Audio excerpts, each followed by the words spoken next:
This is the poem written by Clement Moore, The Night Before Christmas, illustrated by Leonard Weisgard, and read by Jan Keaveny. 'Twas the night before Christmas, when all through the house not a creature was stirring, not even a mouse. The stockings were hung by the chimney with care, in hopes that St. Nicholas soon would be there. The children were nestled all snug in their beds, while visions of sugar plums danced through their heads. And Mamma in her kerchief and I in my cap had just settled our brains for a long winter's nap, when out on the lawn there arose such a clatter, I sprang from my bed to see what was the matter. Away to the window I flew like a flash, tore open the shutters and threw up the sash.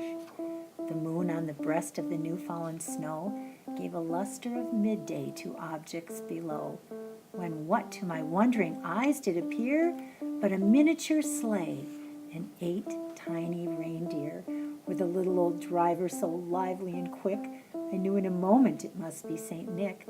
More rapid than eagles his coursers they came, and he whistled and shouted and called them by name. Now Dasher, now Dancer, now Prancer and Vixen, on Comet, on Cupid, on Donder and Blitzen, to the top of the porch, to the top of the wall. Now dash away, dash away, dash away all. As leaves that before the wild hurricane fly, when they meet with an obstacle, mount to the sky, so up to the housetop the coursers they flew, with a sleigh full of toys, and St. Nicholas too. And then in a twinkling I heard on the roof the prancing and pawing of each little hoof. As I drew in my head and was turning around, down the chimney St. Nicholas came with a bound.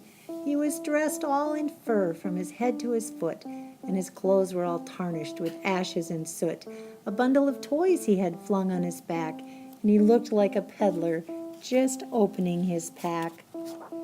His eyes, how they twinkled, his dimples how merry, his cheeks were like roses, his nose like a cherry, his droll little mouth was drawn up like a bow, and the beard on his chin was as white as the snow.